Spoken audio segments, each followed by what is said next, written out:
Queridos, vamos ao ponto, né? A leitura da palavra de Deus, e não somente do Apocalipse, mas de qualquer outro livro, seja de Gênesis, ou do Apocalipse, ou dos Evangelhos, não importa. A leitura carece de uma leitura hermenêutica, de uma interpretação hermenêutica. E eu sei que essa palavra, ela soa um pouco muito técnica, né? Mais usadas em seminários e faculdades de teologia, mas é uma palavra extremamente necessária. Uma vez que a palavra hermenêutica, ela fala de um processo de leitura.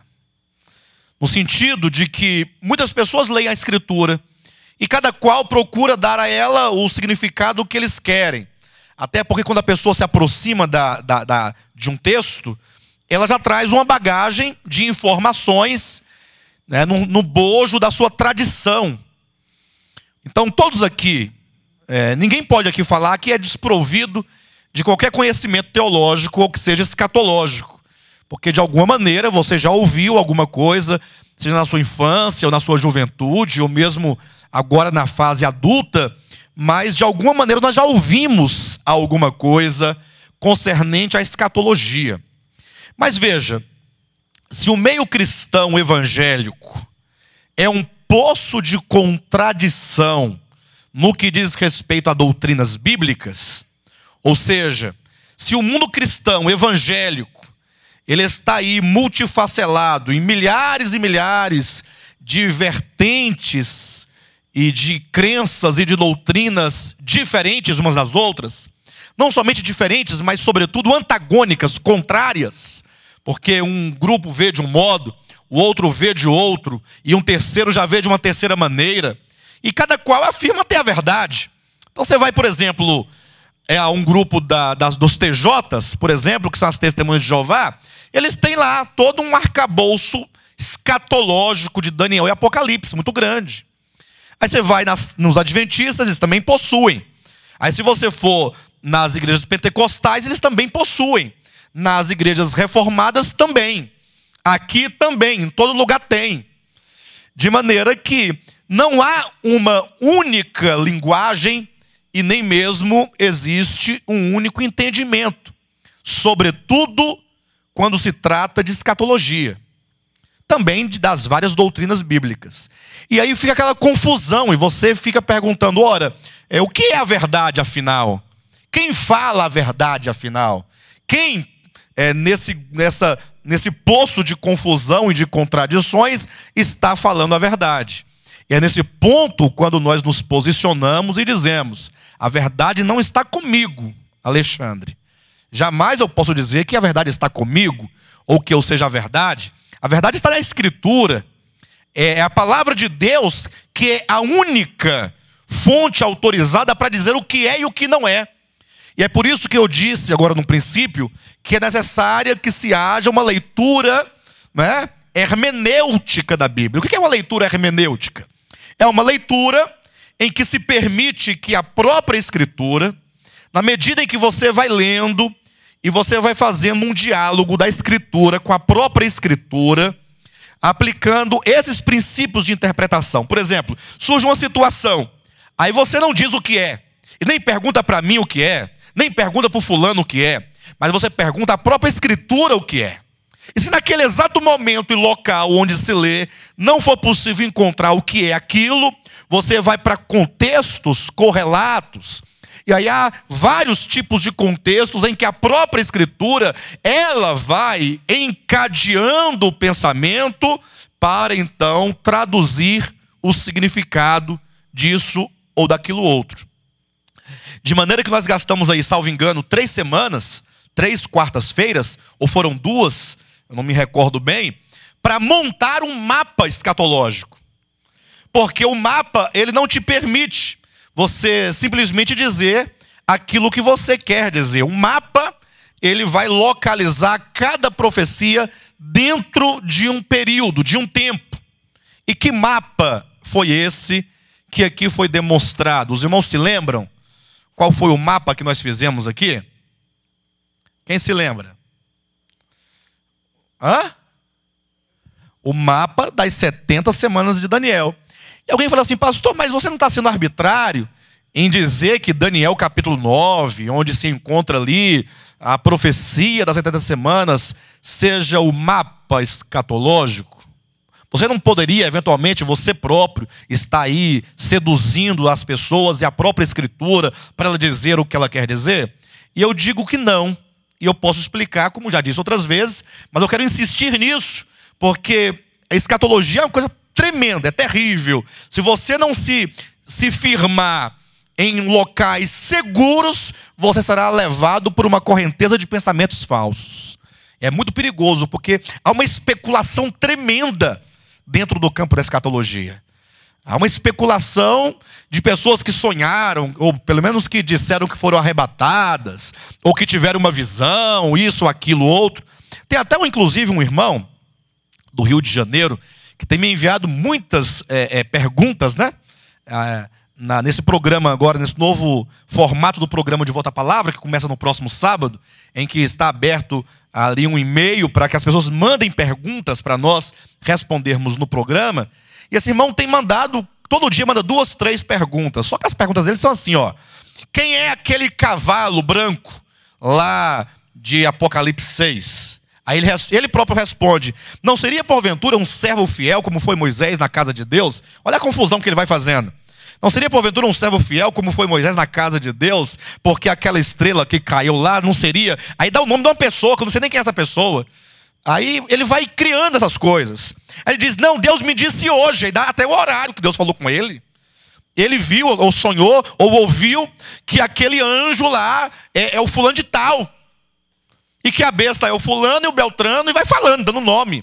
E não tem nada a ver com nada.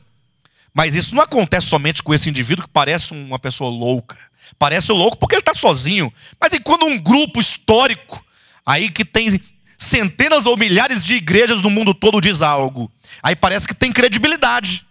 Ora, mas não deixa de ser uma loucura, se porventura tal pensamento não estiver estritamente afirmado e confirmado e ratificado por toda a Escritura. De maneira que nós dizemos que Daniel 9, a profecia das 70 semanas, é a partir dele que se monta um mapa escatológico, é porque Daniel capítulo 9, a profecia das 70 semanas, é a maior profecia da Escritura no que diz respeito à extensão no tempo, porque ela começa exatamente no ano 445 antes de Cristo, momento no qual ali temos o decreto para que o povo de Israel, ou pelo menos a tribo de Judá e Benjamim, que está no cativeiro babilônico, retorne para Jerusalém. A profecia começa com um decreto para que o povo cativo em Babilônia retorne para Jerusalém, a fim de restaurar e reconstruir a cidade e o templo. Então, o início da profecia é o ano 445 antes de Cristo. E essa profecia nos leva, passando pelo Messias, o príncipe, com P maiúsculo. Observe, porque lá na profecia tem 2 príncipes. Tem o príncipe, com P maiúsculo, que é aquele que morre na cruz. Mas tem o príncipe que há de vir, que é o anticristo. E então passa pelo Calvário, pela morte de Cristo, passa pela sua ressurreição, ascensão. Está tudo na profecia de Daniel capítulo 9. Passa pelo ano 70 da era cristã, com a destruição de Jerusalém. Olha como é uma profecia de longo tempo, ó, como é que ela perpassa vários períodos da história. E ainda nos leva até então o aparecimento, o surgimento do príncipe que há de vir, que é o príncipe de Roma, que é o anticristo. Nos leva até os últimos 7 anos finais da história da humanidade, antes do aparecimento de Cristo, na sua segunda vinda, e inclusive nos fala do estabelecimento na terra do reino milenar. Então, não é uma profecia de longo alcance no tempo, é a maior profecia. E, portanto, aqui nós temos uma estrutura, como se fosse uma coluna dorsal, na qual devemos enchê-la, essa coluna dorsal, com os músculos, nervos e carnes e pele do restante das profecias bíblicas. Ou seja, o livro de Apocalipse é um livro que vai se encaixar dentro da profecia de Daniel capítulo 9. Vocês entendem isso? Isso está claro para os irmãos? Então eu quero que os irmãos tenham isso na mente e no coração. E que jamais vocês digam ou pensem nunca jamais que foi uma sedução. Portanto, leiam Daniel capítulo 9. Leiam, tenham Daniel 9 de cor na sua cabeça. Leia você mesmo. Não fique satisfeito tão somente em ouvir, mas que vocês possam ler e entender a profecia, desenhar a profecia, fazer um esquema da profecia, para que vocês possam, só em falar em Daniel 9, você já pode vê-lo totalmente na sua frente. Isso é muito importante, porque é a palavra profética. Ora, a palavra profética tem um significado profundo na vida cristã. Uma vez que a palavra profética, como diz o apóstolo Pedro, é como uma candeia que brilha em lugar escuro da alma. E veja que o apóstolo, quando ele vai falando sobre essa candeia, né, na sua primeira epístola, no capítulo 2, ou seja, segunda epístola, né, no capítulo 1 ainda, ele vai dizendo que a própria encarnação do verbo, e ali a manifestação da divindade do verbo por ocasião da transfiguração, lá no Monte Tabor, no Monte da Transfiguração, ele diz que isso é mais uma confirmação da palavra profética. Ou seja, a palavra vem anunciando o que virá, o que acontecerá. Quando então o verbo se encarnou, ele falou, mais uma confirmação. Temos assim, mais uma vez, confirmada a palavra profética que vai brilhando cada dia mais. Ou seja, a cada acontecimento profetizado, a cada profecia, a cada evento escatológico profetizado que se cumpre na história, a candeia vai brilhando. Vai brilhando. E na medida que você entende as profecias, e você pode constatar o cumprimento literal, fatual das profecias, o seu coração vai ficando numa luz, numa claridade, de maneira que agora você já não é mais como aqueles outros que não conseguem ver o futuro. Você discerne o futuro. Você é capaz de fazer uma leitura da história. Daniel fala dos reinos todos, desde Babilônia. Aí falou da queda de Babilônia antes dela cair. E falou como seria. E tem mais. E diz o nome do homem que iria derrubar a Babilônia. Ciro. Antes de Ciro nascer, pelo menos 200 anos antes de ele nascer, Deus já havia dito, eu te levantei e o teu nome é Ciro. E você vai derrubar a Babilônia. 200 anos antes de Ciro nascer, já estava dito o nome dele. Você vai nascer e você virá e você vai derrubar esse reino aqui, ó. Isso é a palavra profética. Aí quando você vê isso na história, você fala, meu Deus do céu, como é que pode ser isso? Há um Deus soberano que está não somente ditando a história, mas de antemão determinando os fatos. Aí isso vai trazendo o quê? Certeza. Aí você vê que depois de Babilônia vem a Média e Pérsia. A Pérsia, né? Ciro, o grande persa, e os medos. E depois você vê como esse reino vai cair. E Daniel já profetiza também a queda dos medos e persas. E diz que virá Grécia. E tem mais. A Bíblia dá o nome do reino. É a Grécia. Que vai conquistar a Média Pérsia. Não diz, é um reino, né?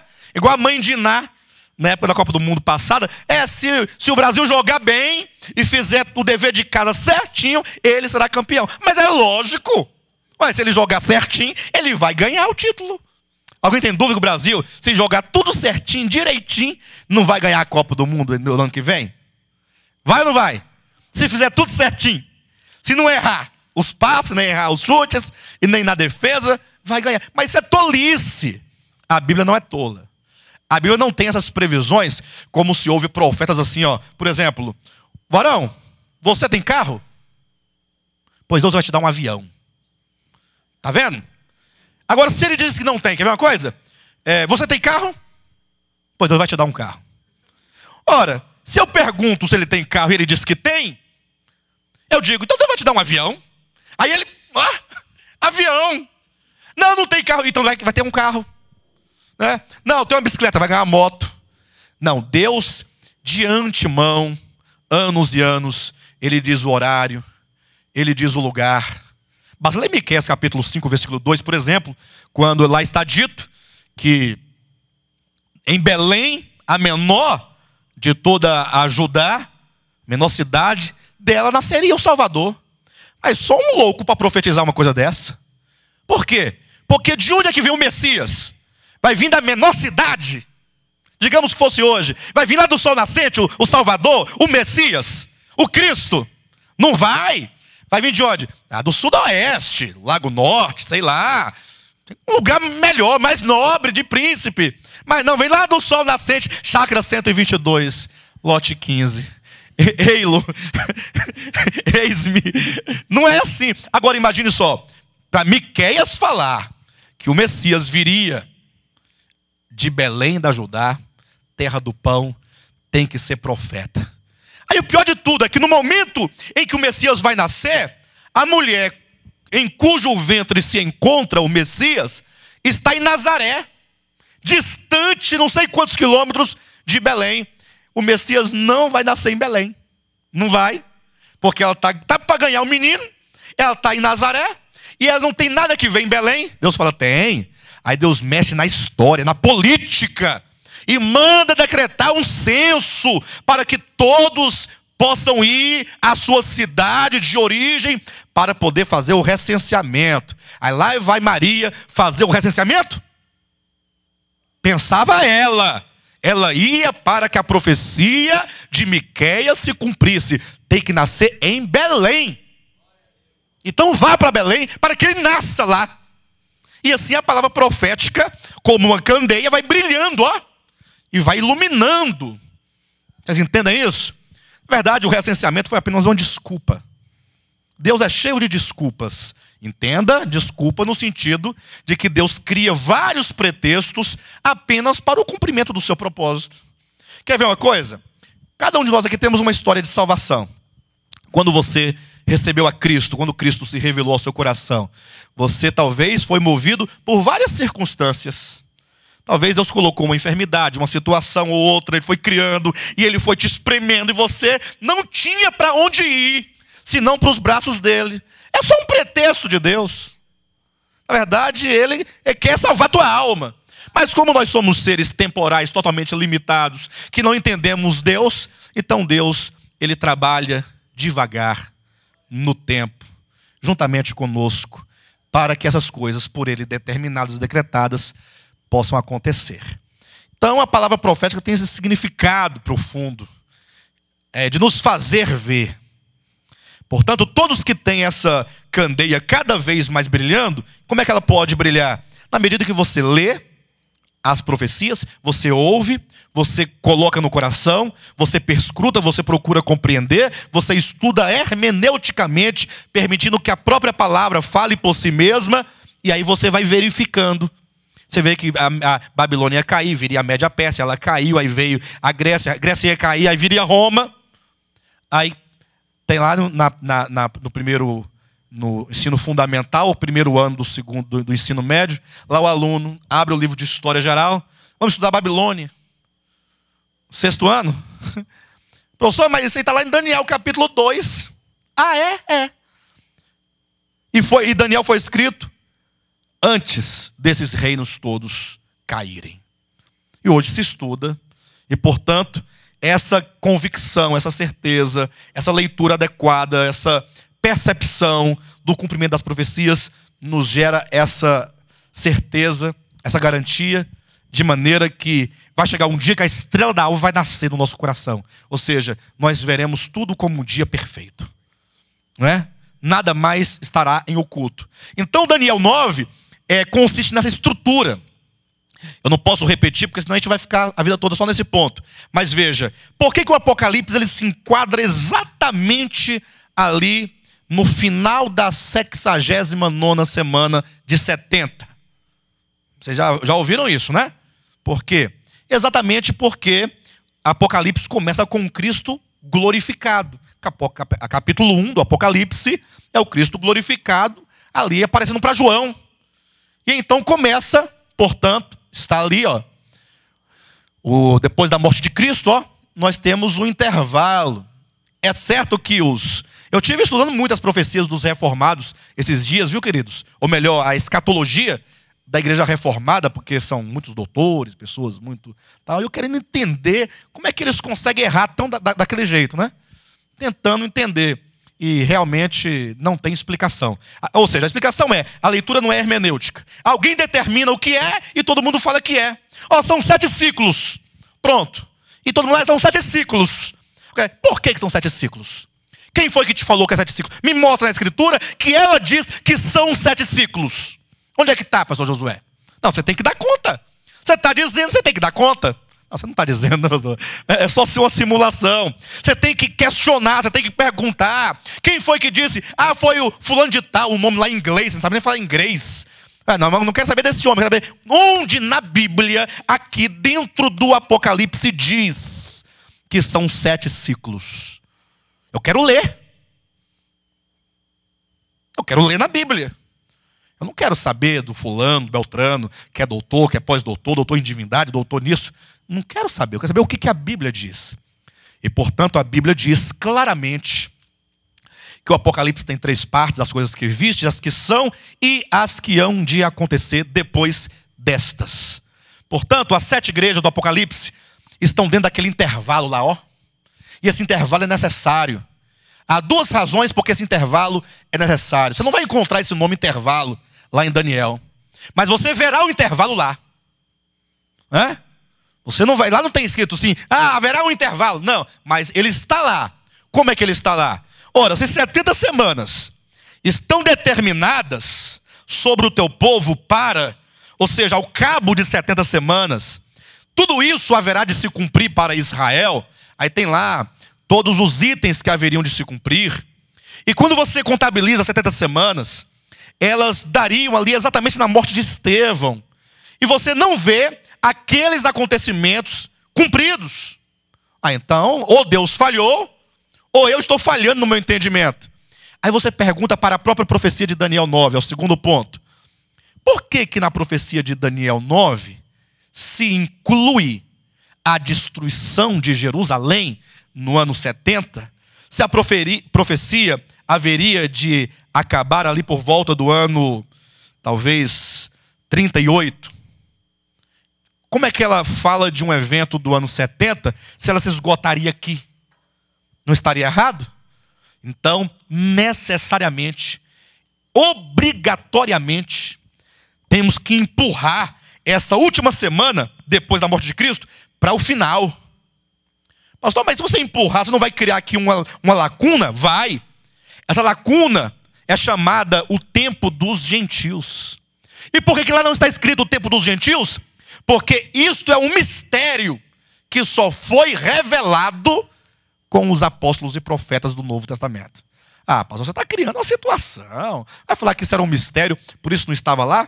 Abra sua Bíblia em Efésios capítulo 3. Já lemos, mas eu quero rapidamente dar uma pincelada. Capítulo 3 de Efésios. Por esta causa, está na sua Bíblia por essa causa? Esta causa é a causa que ele acabou de falar. Veja que ele vai dizer aqui no versículo 3. Pois segundo uma revelação me foi dado conhecer o mistério, conforme escrevi há pouco, resumidamente. Portanto, ele diz, por esta causa, existe uma causa. Eu, Paulo, sou o prisioneiro de Cristo Jesus, por amor de vós, quem? Gentios. As 70 semanas estão determinadas sobre o povo de Israel. Lá não se cogita os gentios. Lá não fala dos gentios. E por que não fala de maneira explícita? De maneira expressa? Ora, não fala porque até então, está aqui, ó. Havia um mistério. Versículo 2. Se é que tendes ouvido a respeito da dispensação, da graça de Deus, a mim confiada para vós outros, pois segundo uma revelação, me foi dado conhecer o mistério, conforme escrevi há pouco resumidamente, pelo que quando ledes, podeis compreender o meu discernimento do mistério de Cristo, o qual, em outras gerações, ou seja, esse mistério de Cristo, em outras gerações, não foi dado a conhecer aos filhos dos homens, como agora foi revelado aos seus santos apóstolos e profetas no Espírito. Então havia um mistério que outrora ninguém sabia, porque não tinha sido revelado. Versículo 6, a saber, ou seja, vai declarar qual é o mistério. Que mistério é esse? Que os gentios são co-herdeiros, membros do mesmo corpo e coparticipantes da promessa em Cristo Jesus por meio do Evangelho. Então, não se tinha essa compreensão. Então, onde é que os gentios, eles se encaixam dentro da escatologia veterotestamentária, sobretudo no livro de Daniel? No intervalo. Esse intervalo que se abre entre a 69ª semana e a última semana das 70 profetizadas. Se você não estiver entendendo alguma coisa, porque talvez você não tenha vindo nas reuniões anteriores, eu não tenho como fazer isso, voltar lá. Mas aí você tem que pegar as mensagens e dar uma olhada depois para... Tá certo? Então, esse intervalo aí, ó, é o tempo dos gentios. Conforme está no livro de Lucas. Abra sua Bíblia no livro de Lucas. Capítulo 21, versículo 24. Cairão a fio de espada, e serão levados cativos para todas as nações. Ou seja, falando do sítio de Jerusalém. Jerusalém foi sitiada. E o que ocorreria? E até que os tempos dos gentios se completem, Jerusalém será pisada por eles. Opa, peraí. Pausa. Até que o que se completem? O tempo dos gentios? Ah, então há um tempo dos gentios. E enquanto esse tempo não acabar, Jerusalém será pisada por eles. Olha aí para a história, queridos. Jerusalém pisada pelos gentios até hoje. Eles nunca sequer conseguiram reerguer o templo que eles tanto querem. Agora abra no livro de Romanos capítulo 11. E veja mais esse texto que diz assim, ó. 11:25. Porque não quero, irmãos, que ignoreis este mistério. Opa. Este o quê? Há um mistério aqui? Há um mistério lá em Efésios 3, que é o quê? Que é os gentios são coparticipantes. Eles também participam da bênção. Os judeus, alvo da bênção de Deus. Os gentios também participariam. O fato de os gentios participarem também desse projeto é um mistério. Está em Efésios, nós já lemos agora. Agora surge um outro mistério. Porque não quero, irmãos, que ignoreis este mistério. Qual é o mistério? Depois dos dois pontos aí, ó. Que veio endurecimento em parte a Israel. Opa! Então, há um mistério. Qual é o mistério? Que Israel se endureceu. Observa para mim, em nome de Jesus. Se Deus prometeu cumprir todas as bênçãos a Israel dentro de um período de 70 semanas de anos, num dado momento é dito que havia um mistério ali. Qual é o mistério? Israel, num dado momento, será endurecido. Foi exatamente quando eles mataram Cristo lá, a cruz lá, ó. O Messias veio e eles mataram a Cristo. E esse matar a Cristo se deu por um endurecimento que veio em parte a Israel. Quando diz em parte, quer dizer, não são todos de modo absoluto os de Israel endurecidos. A prova é o próprio apóstolo Paulo, que sendo ele um hebreu, ele recebeu o Messias, portanto, ele não estava endurecido. Mas a maior parte de Israel estava endurecida. O endurecimento de Israel é um mistério. Então, num dado momento dessa profecia, há o endurecimento. E por que há o endurecimento? Olha o restante. Que veio endurecimento em parte a Israel, até que haja entrada a plenitude dos gentios. Ou seja, endurece-se o coração de Israel, e entra o tempo de quem? Dos gentios. Mas esse endurecimento de Israel vai durar para sempre? Não. Por que não? Porque o texto disse que veio o endurecimento em parte a Israel até. Porque quando entrar a plenitude dos gentios, quando findar-se Laodiceia, o fim do tempo dos gentios, o fim do tempo da igreja, aí esse endurecimento vai passar. Porque Deus vai retomar a contagem das semanas, entrando na última semana de Daniel, e portanto, os últimos 7 anos da história da humanidade, antes que o Eterno, na pessoa do seu Filho, venha de maneira pessoal, visível, corpórea, à terra. Entendido? Entendeu por que esse intervalo não está de modo explícito lá? Porque era mistério.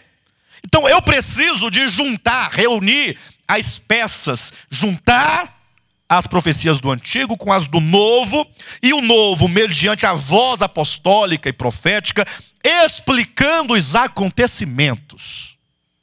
Então, se alguém falar assim para você: olha, essa visão desse barbudo é uma visão dispensacional e, portanto, equivocada, você responde assim: primeiro, a visão das dispensações não é do barbudo, porque antes do barbudo ser gente, a Bíblia já havia. Quem fala de dispensações é a Bíblia, não é ele. Ele é um mero papagaio que só reproduz o que está escrito. Eu não falo nada além do que está escrito. Eu não estou aqui para inventar, só para reproduzir o que já está aqui. Qualquer um de vocês poderiam fazer a mesma coisa, então somente olhar com atenção para a Escritura Sagrada.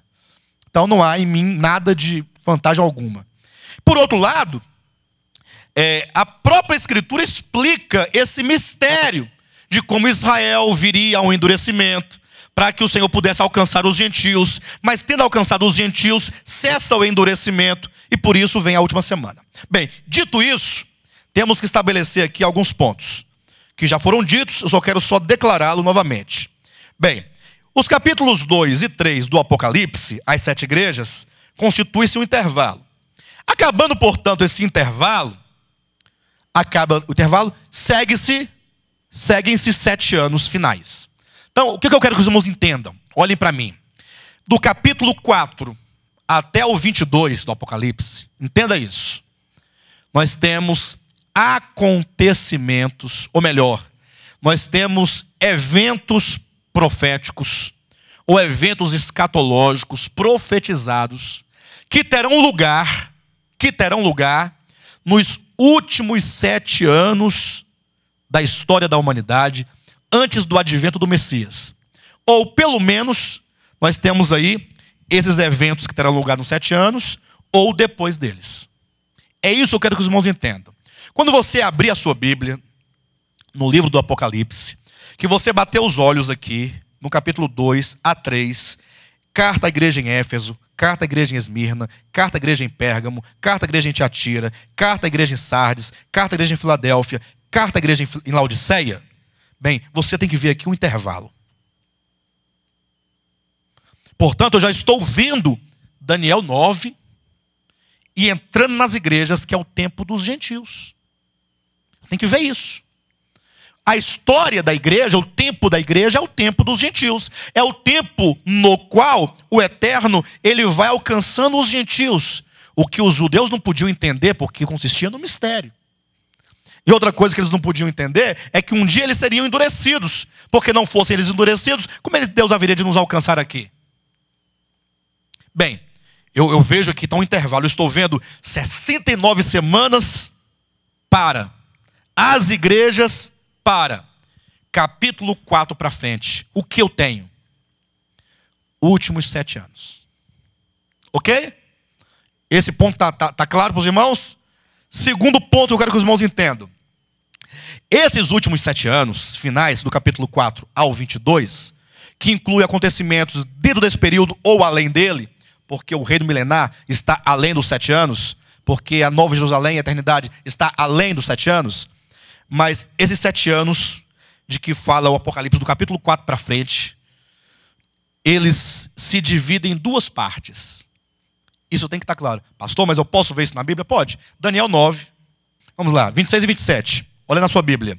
Depois das 62 semanas, observa que antes dessas 62, no versículo anterior, já se falou de 7 semanas, somando 7 com 62, 69, né?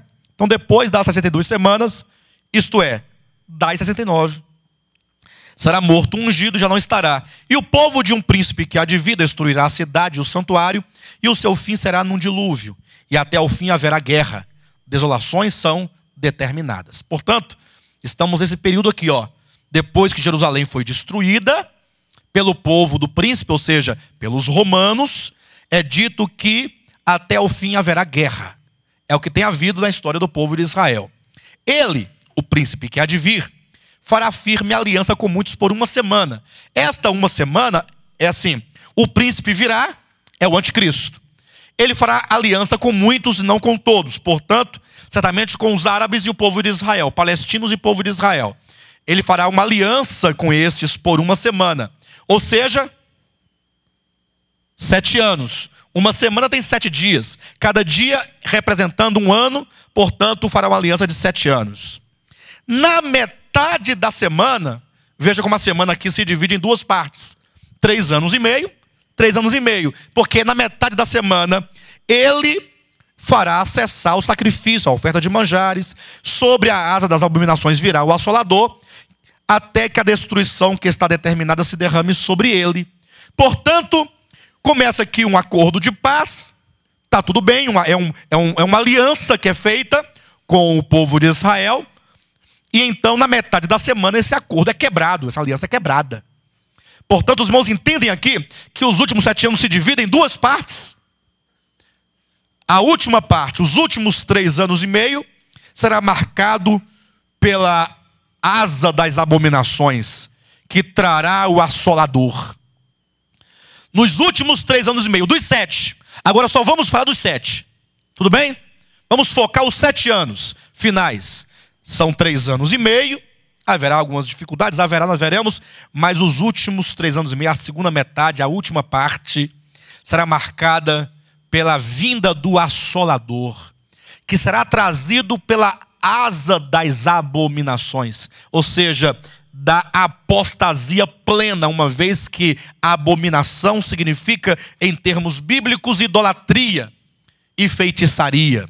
E, portanto, essa abominação aqui significa o momento em que o mundo dará as costas a Deus, virá a apostasia e, portanto, o mundo vai adorar a besta, vai adorar o anticristo, vai adorar o homem da iniquidade, que se levanta contra tudo que se chama Deus ou é objeto de culto, porque ele vai se colocar como se ele fosse o próprio Deus. Haverá uma apostasia, virá o assolador. Portanto, dos 7 anos, os últimos 3 anos e meio é o que a Bíblia chama de a grande tribulação. Querem ver uma coisa? Abra sua Bíblia em Apocalipse capítulo 11. Veja esse tempo aqui, ó. Capítulo 11, versículo 3.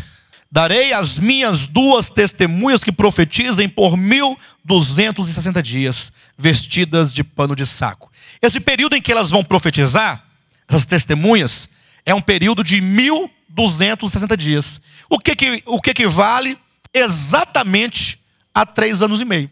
Você pode pegar 3 anos e meio, né? Você pode multiplicar aí a quantidade de meses pela quantidade de dias. 30 dias vezes a quantidade de meses. 3 anos e meio são 12, 12, 12, 6. 12, 12, 24, com 12. Com mais 6, 42. 42 meses vezes 30, 1260 dias. Então há um período, o Apocalipse é enfático com respeito a esses últimos 3 anos e meio em que as testemunhas vão profetizar. Enquanto testemunham essas testemunhas por 3 anos e meio, olha o que acontece no capítulo 13, versículo 5, referindo-se ao mesmo período. Referindo-se agora ao anticristo, a besta que emerge no mar. Foi-lhe dada uma boca que proferia arrogâncias e blasfêmias e autoridade para agir por 42 meses. Ora, o que são 42 meses se não 3 anos e meio? 12, 12, 12, mais 6, 42 meses. Então veja que há um período dos 7 anos finais, os últimos 3 anos e meio, de que diz Daniel capítulo 9, versículo 27, que na metade da semana para frente, virá na asa das abominações o assolador. Será o período da grande tribulação, em que o anticristo, o falso profeta, ou melhor, o anticristo, ou a besta, ou o homem da iniquidade, vai proferir arrogâncias e blasfêmia por 42 meses, por 3 anos e meio. Ao mesmo tempo, ou no mesmo tempo de 1260 dias, que equivale a 42 meses, que são 3 anos e meio, em que as testemunhas vão profetizar. A besta proferindo arrogância e blasfêmia, e as testemunhas na face dela, falando: você não é Deus, há o eterno no céu. Assim como fez Moisés diante de Faraó e Elias diante de Acabe. Razão por quê? A maioria dos eruditos e estudiosos acreditam, e nós concordamos, que as 2 testemunhas são uma referência a Moisés e Elias. Haja vista que os sinais que eles realizam são os sinais próprios que Moisés e Elias realizaram, cada qual no seu tempo apropriado. Amém, queridos? Estão entendendo? Então veja, dos 7 anos, nós temos que saber que os últimos 3 anos e meio, haja vista que a semana se divide na metade, nós temos a grande tribulação. Tendo dito e entendido isto, eu pergunto, o que são então os primeiros 3 anos e meio?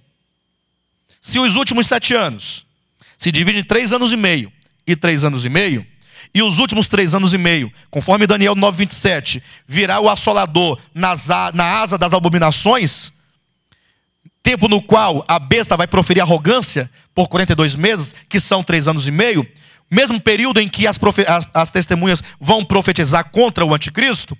Esses primeiros 3 anos e meio, o que são eles? O que eles constituem na profecia? Eu não sei, a Bíblia sabe. É só você perguntar para a Bíblia qual é o período que antecede a grande tribulação. Aí você vai ler, vamos abrir em Apocalipse, ou melhor, em Mateus capítulo 24. Os irmãos observam que nós estamos fazendo perguntas e buscando as respostas na Escritura. Percebem isso? Eu sei que talvez possa haver pessoas no nosso meio que você fala, pastor, eu estou voando totalmente. Talvez haja 2 motivos para isso. Primeiro, ou 3. Primeiro, você talvez não tenha costume de ouvir palavras tão densas. Segundo, você também talvez não tenha vindo a essas últimas reuniões em que nós já falamos disso, não é? E terceiro, porque certamente você talvez falta um arcabouço maior, teológico, que nós não podemos fornecer aqui agora. Tá bom? Mas veja, Mateus capítulo 24. Diz assim no versículo 3, no Monte das Oliveiras achava-se Jesus assentado. Quando se aproximaram dele os discípulos em particular e lhe pediram, dize-nos quando sucederão estas coisas e que sinal haverá da tua vinda e da consumação do século. Eles trazem aqui 3 perguntas de caráter escatológico. Quando haverá a tua vinda? E que sinal haverá destas coisas finais? E aí Jesus vai responder a eles, certo? Ele vai dizendo, e ele lhes respondeu, vede que ninguém vos engane, porque virão muitos em meu nome, dizendo, eu sou o Cristo. Aí ele passa a falar várias coisas aqui, até o 14. No 15, se declara o que aí? A grande, está na sua Bíblia o título aí, a grande tribulação? Então, a grande tribulação aí são os 3 anos e meio finais, dos 7. E o que vem antes? Versículo 3, o que diz lá em cima? Versículo 3, o que diz lá em cima? Então você tem o princípio das dores, um primeiro período. Depois, a grande tribulação. Os 7 anos se subdividem em 2 partes. Princípio das dores, 3 anos e meio. Grande tribulação, 3 anos e meio. Alguém fala assim, porque eu já falei assim, pastor, mas nós já estamos no princípio das dores. Eu diria, é assim que se diz comumente, porque eu tinha meus 5 anos, 6 anos de idade, e já minha mãe falava, meu filho, nós estamos no princípio das dores, porque assim ela aprendeu. E aí se passaram já 39 anos, ou pelo menos 35, 34 desde então, hoje eu tenho 39, e o povo continua dizendo, estamos no princípio das dores. E assim, essas dores nunca acabam. Nesse sentido, dessas dores, o mundo geme desde o início da humanidade. Porque desde o princípio há guerras. Desde o princípio há fome. Desde o princípio há morte. Ou não? Mas veja que a Bíblia profetiza um tempo específico que antecede a grande tribulação e, portanto, compreende 3 anos e meio, a qual a Bíblia chama de princípio das dores. Nesse tempo, você vai sentir as dores. Não, porque eu vejo fome no mundo. Mas no mundo sempre houve fome. Agora eu pergunto, você está sentindo essa dor? O mundo como um todo está sentindo esta dor? Então, portanto, vá com calma. Quando essas dores vierem, você vai sentir. Quando a fome chegar, você vai sentir. A igreja de Cristo ainda estará aqui, na terra. Mas isso não é arbitrário. Isso não é arbitrário.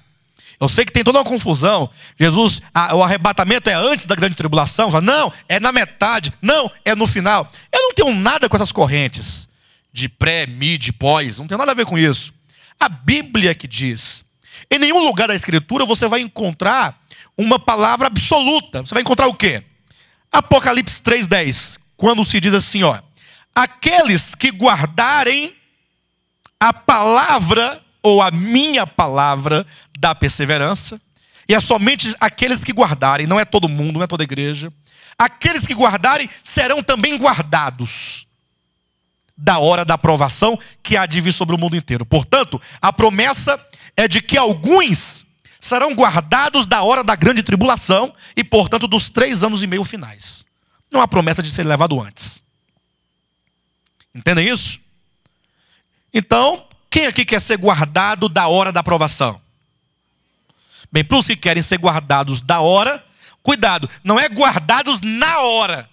Porque ser guardado na hora é estar aqui, passar pela tribulação e ser guardado aqui na terra. Assim como os 3 amigos de Daniel, né, mais conhecidos por Sadraque, Mesaque e Abidnego, nomes pagãos dados por Nabucodonosor a eles, foram guardados na fornalha. Eles não foram guardados eles foram guardados na. E da e na são diferentes. A preposição muda tudo. Em, de. Pastor, não é da. Não é de, é da.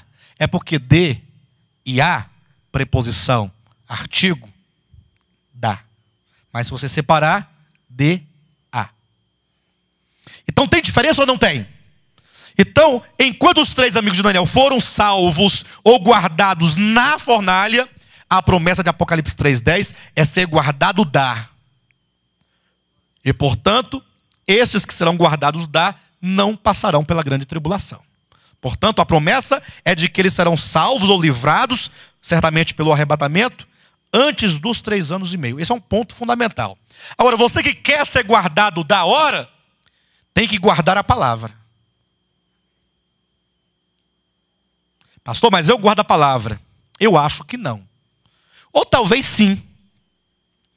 Porque quando eu falo eu acho que não duvido de você em particular. O problema é que quando você se depara com a palavra de Deus e não com a palavra dos homens. Porque a palavra dos homens, inclusive no sábado que vem agora, às 10 horas da manhã, no canal 6, eu respondo a uma pergunta assim: pastor, qual é a igreja verdadeira? Você tem que assistir o programa. Mas não vou falar que é aqui não. Não. Até porque eu digo que a igreja verdadeira não é uma denominação. Não é uma denominação. E por que não é? Porque a Bíblia não fala de denominação. Vocês já viram falar de denominação na Bíblia? Não diz isso. Não há denominação na Escritura. Agora, a igreja verdadeira, ela anda no trilho da palavra apostólica, da doutrina de Deus. Lembra que Jesus diz assim: se alguém quiser fazer a vontade de Deus, conhecerá a respeito da doutrina, se ela é minha, ou se ela é de Deus, ou se eu falo por mim mesmo. Olha o que Jesus está dizendo: se alguém quiser fazer a vontade de Deus, saberá a respeito da doutrina. Você tem que olhar para a doutrina, porque a doutrina é o ensinamento. Aí de repente você se depara com a doutrina, com a sã doutrina. Ó, cuidado, porque a palavra doutrina na Bíblia tem um significado. Na nossa cultura tem outro. Na Bíblia significa a verdade de Deus. O que Deus revela sobre ou acerca de si mesmo, da sua vontade e da sua obra. Mas se entende no mundo cristão, geralmente doutrina, como sendo assim: essa igreja não tem doutrina. Eu estou vendo as irmãs de brinco, de batom. Cadê a doutrina? Não, isso não é doutrina, isso chama-se usos e costumes.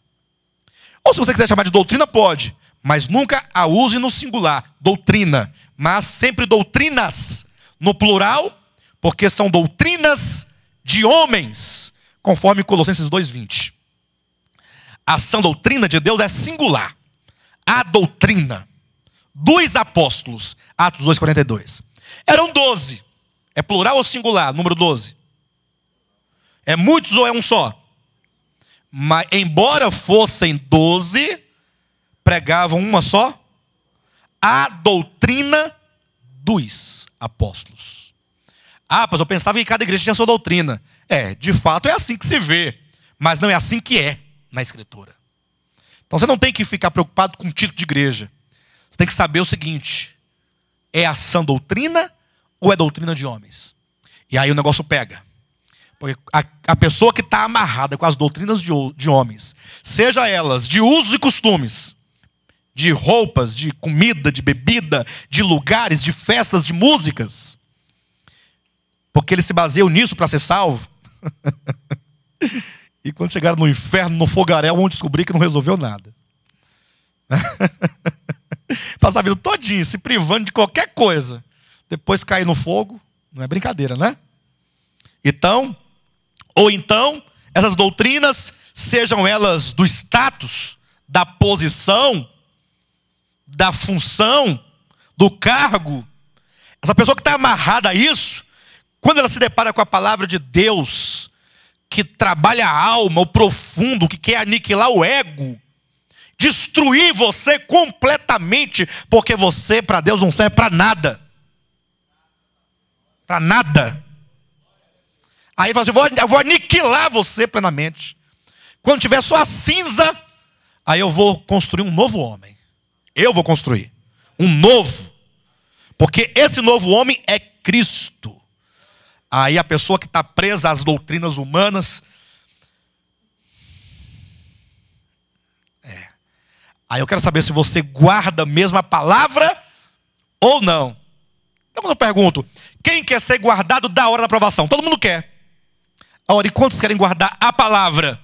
Todo mundo quer. Até se deparar com a palavra.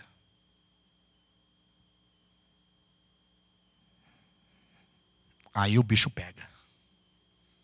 Você levantou a mão, ou não, né? Estava só assinando para mim, né? Beleza. Estamos juntos aí, em nome de Jesus. Entenderam, pessoal?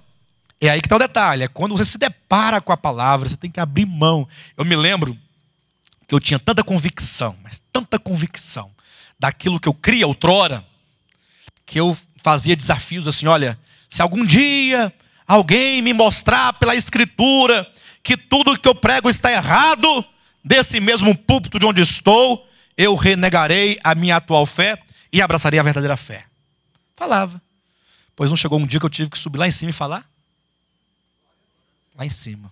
No púlpito de onde eu estava. Falei: pessoal, não tenho como prosseguir mais com vocês assim, não. A não ser que vocês me convençam pela verdade. Mas eu só creio na Escritura. Eu não posso crer em escritos de pessoas que comeram costela ou carne de porco, sei lá o que foi, para sonhar. Feijoada. É só a Escritura. É fácil? Não, não é fácil.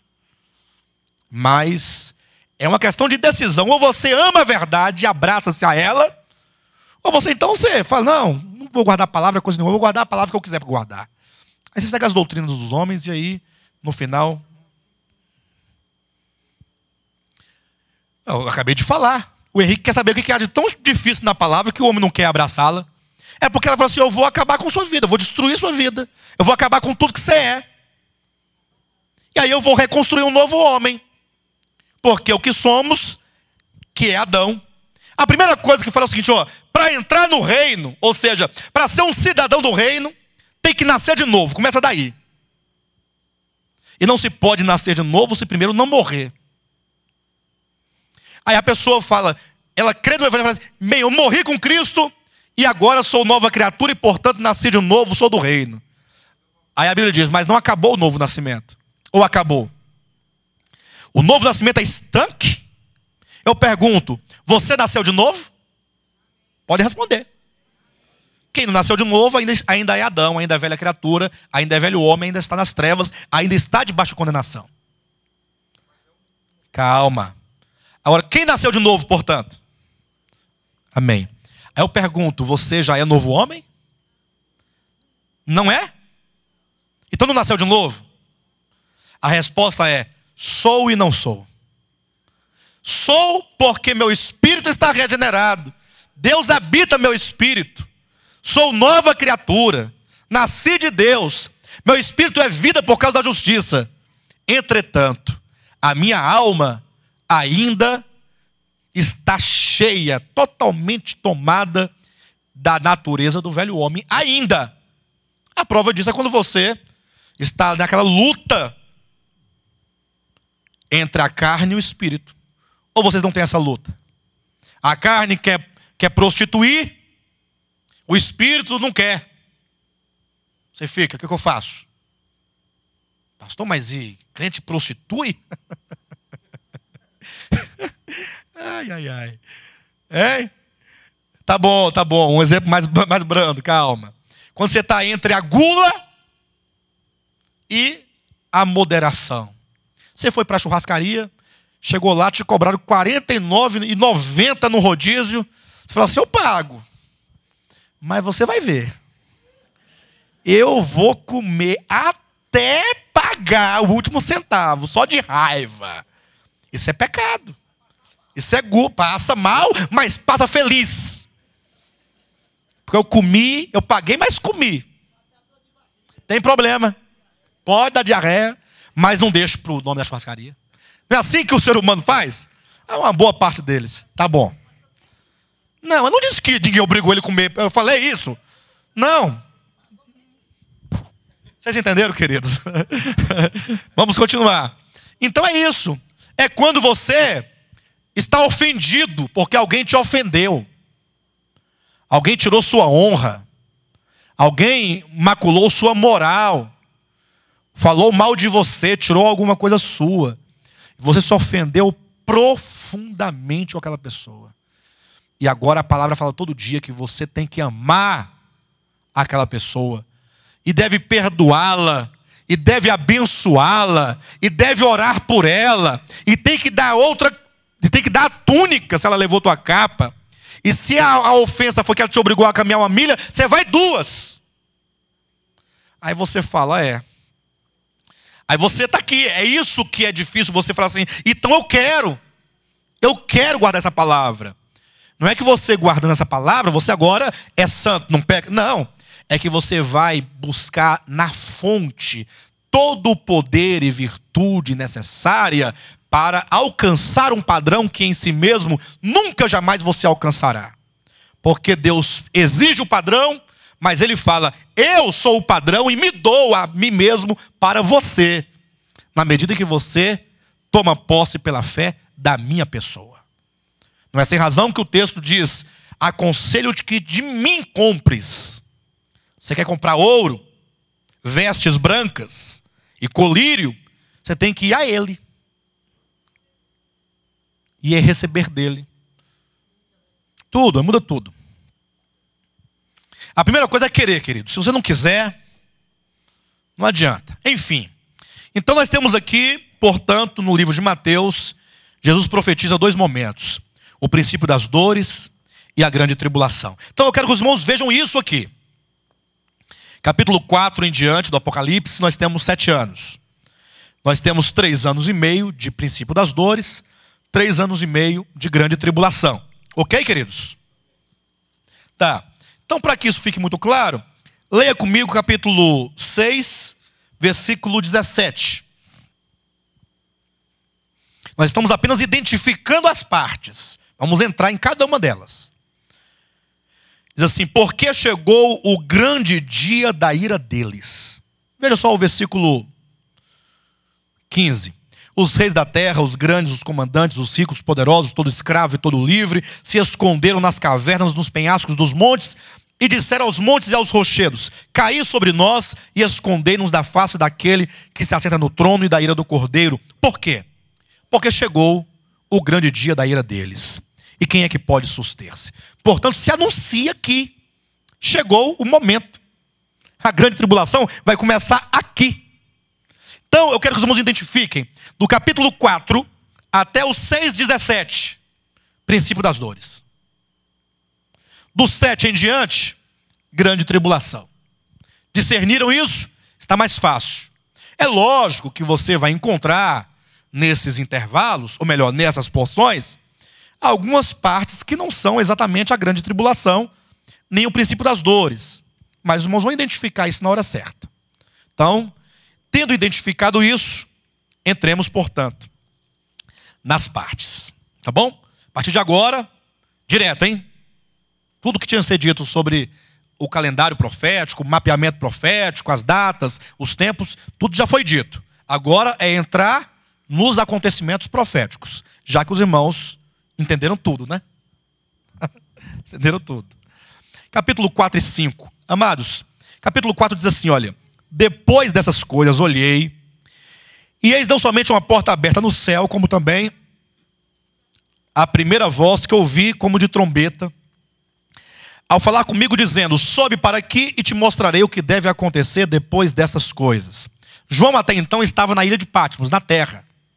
Agora ele recebe uma ordem para que ele subisse para o céu, onde ali ele teria a revelação das coisas que haveriam de acontecer. Quando? Depois destas quais? A era da igreja.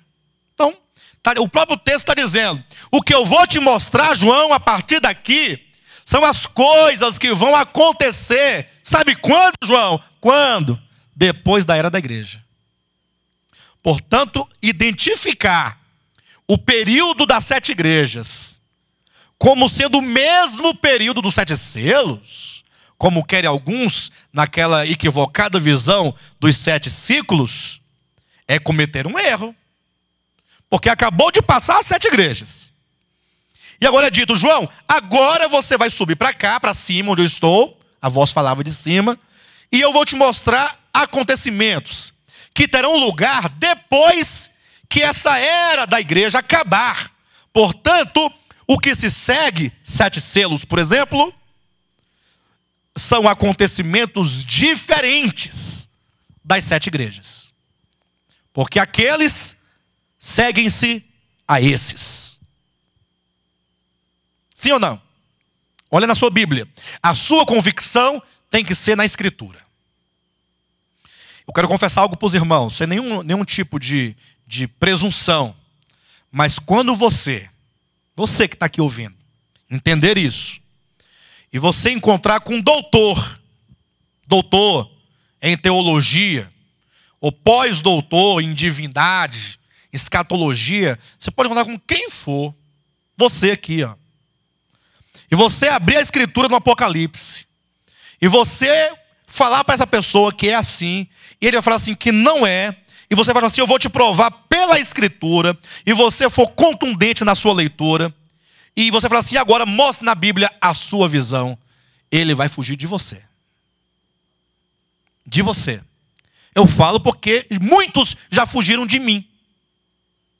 E eu sou tanto como vocês, nós somos a mesma coisa. A diferença não está em mim e em você, mas no texto. Então muitos vão fugir. No dia que alguém chegar: você tá ficando doido, essa igreja está doida. Não, calma, esquece a igreja, esquece esse povo. Vamos ler a palavra. Abra a Bíblia aí. Se abrir, que você fala assim: aqui diz que o que vai ser mostrado para João, do capítulo 4 em diante, inclusive tais visões ocorreriam no céu, não na terra.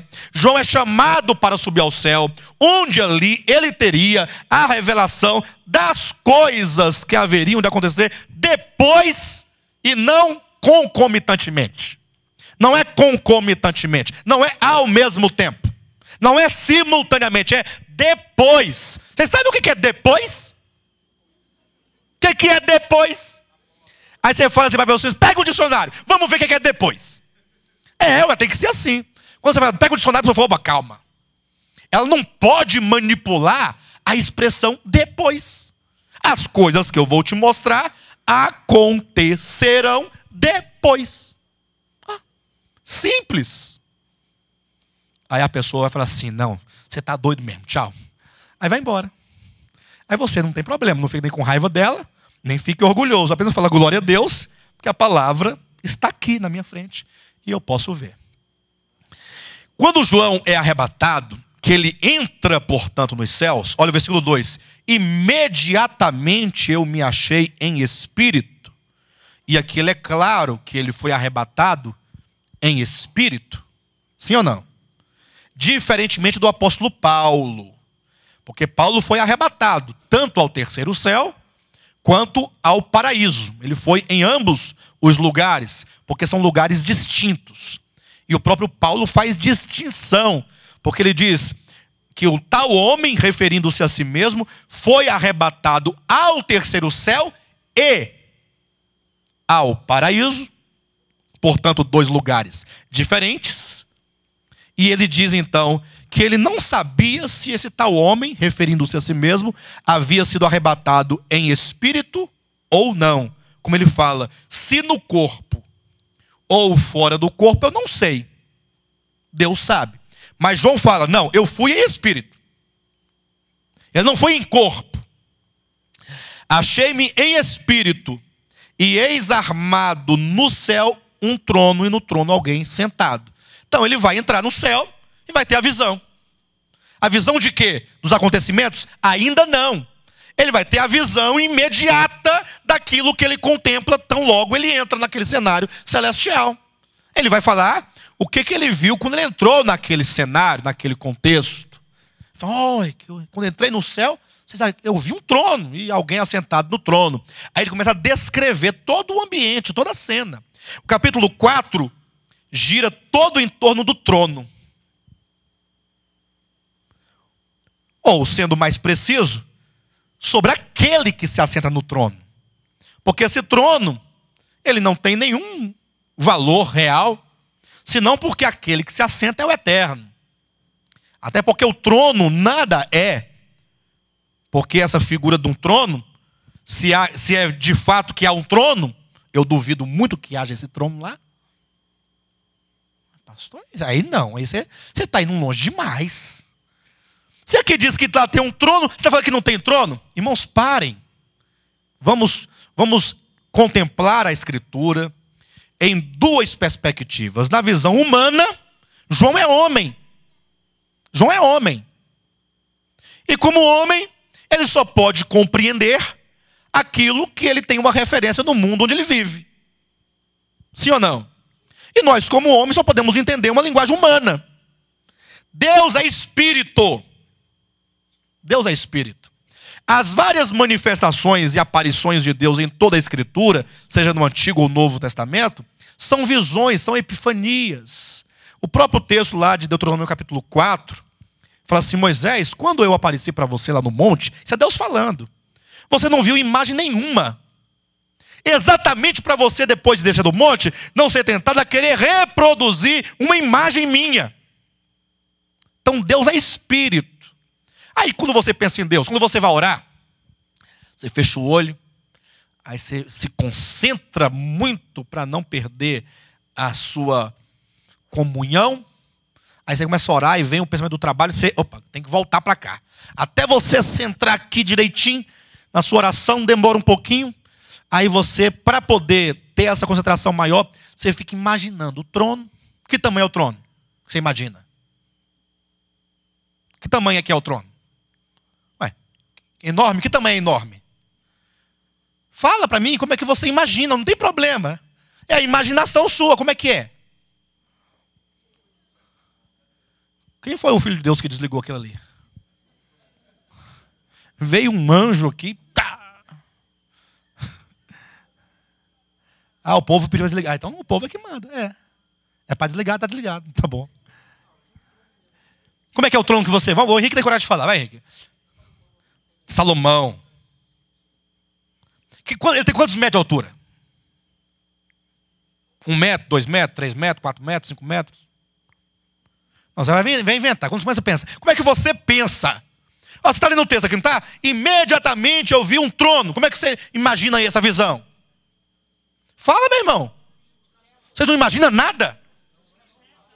Como é que é um trono normal? Que tamanho que ele é? Do tamanho desse púlpito aqui? Mais ou menos isso? Ou maior? Desse tamanho tá bom? E ainda que seja um pouquinho maior, não é tão maior. É do tamanho desse local aqui todo? Certamente não. E por que certamente não? Porque no seu mundo onde você vive, não tem um trono desse tamanho. Nem da rainha da Inglaterra é desse tamanho. Então você pensa como homem. Um trono, uma cadeirona grande, bonita, de ouro, uns desenhos, umas coisas meio barroca. Que cor que é o trono que o seu? Tem gente que pensa que ele é amarelo, tem gente que pensa que é preto, vermelho. Aí tem gente que pensa que é transparente. Aí cada um pensa de um jeito. Mas todas as nossas percepções são humanas. Deus é espírito. Aí você pensa, e alguém assentado, como é que é esse alguém? Ele tem cabelo?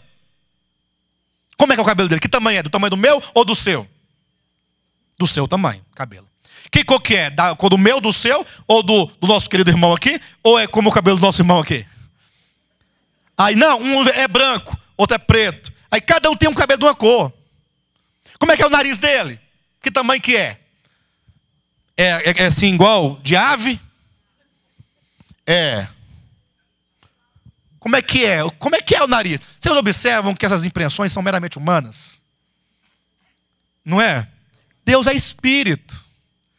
Então, eu sou honesto com vocês. Eu não tenho como conceber Deus. Não tenho. Deus ocupa todos os lugares. Olha, Ele é tão grande que todo o universo não pode contê-lo. E Ele é tão pequeno que ele pode habitar no meu espírito humano. Como é que você explica isso? Então nós não podemos conceber isso. Agora, quando fala de um trono armado no céu, eu sei que, embora tenha lá esse trono, eu acho que não, mas também não importa se tem, se não tem, mas você tem que saber que esse é eterno, esse trono quer dizer governo, quer dizer soberania, quer dizer que Ele está no controle, que Ele é o Senhor, que Ele é o dono, que Ele é o todo-poderoso. É isso que trono quer dizer. Olha, se tem trono, se não tem, se ele é espaçoso, se ele é grande, se ele é comprido, isso você deixa para lá. Mas entenda que essa visão quer traduzir que há um eterno, o eterno existe e ele está entronizado no controle, Senhor, soberano, todo-poderoso, governante. Entenda isso. Isso quer dizer o trono. Se você começar a pensar, como tem alguns, não, eu fui arrebatado. Já ouviram isso? Aí entrei no céu, cheguei lá, eu vi Jesus sentado num trono. Aí, você pode desenhar como é que foi que você viu? É até engraçado, irmão, se a pessoa desenhar. Ela vai descrevendo, querendo tornar a coisa gloriosa. Não, o trono era de ouro. Mas o que é o ouro para Deus? É lixo. Ou não é lixo? O que é o ouro para Deus? Ouro para você é muita coisa, porque você não tem dinheiro. E ouro para você significa poder, aquisição. E Deus é o dono do universo.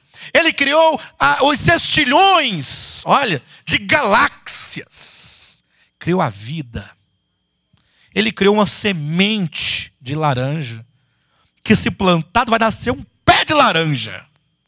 Aí tem semente de laranja, pera, laranja, tudo isso aí. É banana, tantas espécies, tudo tudo é muito grandioso. Ele fez um por um. O sabor de cada coisa ele definiu, a cor, o tamanho, as propriedades, os nutrientes, as vitaminas, porque ele criou o seu corpo e sabe que para o seu cabelo essa vitamina é boa, então vou colocar aqui para o cabelo dele ficar melhor. Gente, Deus pensou em tudo. O seu rim, seu baço, para você poder fazer as coisas direitinho. 2, aí ele fez a laranja que solta, uma mão que solta. Está soltando demais, come banana que segura. Foi Deus. Não, vocês estão rindo? Mas fica preso para você ver se você vai rir. Ou então solta tudo para você ver se você vai rir. Deus é equilibrado. Deus é perfeito. É tudo certinho. Ele pensou em tudo. O espermatozoide é um ser humano. Tudo que você tem está ali dentro, ó. Vai. E vai sendo tudo criado a partir de uma semente que Deus colocou dentro do homem. E ele carrega por aí. Está rindo de quê? Você um dia também estava lá. Ou você não é isso? Não foi isso? Carrega? Vocês não carregam, não? Ou está em casa, vai buscar lá no negocinho. Gente do céu, é Deus que faz isso. Entenda isso. Então, quando eu fui arrebatado, o trono era de ouro. A pessoa fala assim, para impressionar. Aí, glória a Deus. Para disso. Ouro para Deus é nada. Porque se você fizer um trono de 2 metros de altura, por 2 de largura, de ouro puro, maciço, o que é isso diante da Via Láctea? Que é um grãozinho, é menos um grão de areia diante do universo. Aí os crentes estão tudo querendo ir morar numa cidade de ouro. Aí se você ler as dimensões lá, você vai ver que é uma cidadezinha velha. Diante do universo. Pastor, não chama nós de cidadezinha velha. Não, se você entender que ela é física, é velha. Diante do universo criado. Mas não é velha. Porque ali não é uma cidade física. É o povo de Deus glorificado. E portanto, tudo ali tem um significado espiritual. Para falar do andar, do viver, do falar, do alimentar-se de Deus como suprimento, Deus como água, Deus como fruto. Tudo ali é Deus e o homem mesclado no seu propósito eterno. Tem que ter uma visão espiritual da Nova Jerusalém. Então, aí tem assim, eu fui arrebatado, cheguei lá, eu vi a árvore da vida. Eu fico olhando assim, falando, meu Deus do céu. Como é que você viu? Como é que era a árvore da vida? Era mais ou menos desse tamanho. E o fruto era mais ou menos assim, tamanho de uma bola de boliche. Mas a árvore da vida não é uma árvore. Ou é? Não, mas eu vi. Viu nada. Conversa que você viu. Você foi lá, eu fui lá, entrei. Tem um portãozão bem grandão de ouro. Ele se abriu, eu fui entrando. E Jesus do meu lado perguntou, você quer comer da árvore da vida? Quando eu ia comer, aí eu acordei. Já viu? Eu já fiz demais da conta. Ora, a Bíblia diz que aquele que come da árvore da vida, vive para sempre. Porque a propriedade desse fruto é vida eterna. Então, o Pai dá vida eterna, o Filho dá vida eterna, o Espírito Santo dá vida eterna. Na verdade, o único Deus que é trino dá vida eterna. Agora tem uma árvore que também dá vida eterna. Tem lógica? Aí, então, Deus não é trino, é tetra. É assim que fala? Não sei como é que fala. Enfim. Então, o Apocalipse é uma revelação de Deus das coisas celestiais, de eventos celestiais, mas numa perspectiva antropomórfica. Em forma humana. Para você entender. Mas você tem que transformar essas coisas aparentemente físicas na sua dimensão significativa. O que o trono quer dizer? Há um trono armado no céu, quer dizer o quê? Que há um soberano, tronizado no governo, na direção. Bem, estava sentado. É como João vê. Aí Deus está sentado. Por quê? Aí Deus se assenta? Por que alguém se assenta? Porque está cansado. Aí Deus se cansa? Não, então ele está sentado para contemplar. É difícil você mensurar essas coisas. Melhor você contemplar essa visão. Aí cada um cria a sua visão, ó. Desde que seja um trono armado no céu e o eterno sentado. Não importa como você imagina. O que importa é o que significa. Tá.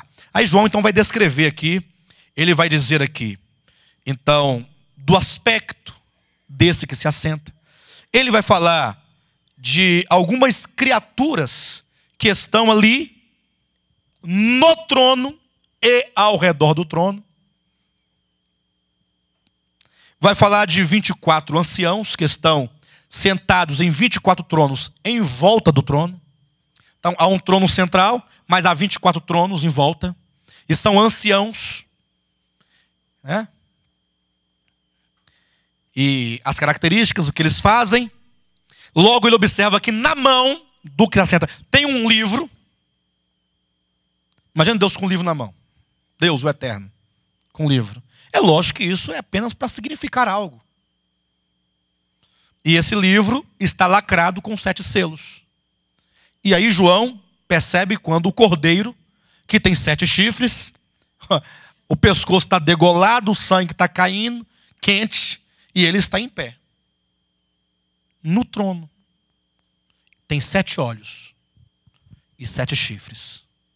E esse cordeiro vai até o Pai e toma da mão dele o livro. Você percebe como é que é tudo muito simbólico? Do contrário, você vai ter que admitir que lá no trono de Deus, Deus sentado e um cordeiro pingando gota de sangue no manto, na roupa branca de Jesus. Jesus, sai daqui, está me sujando.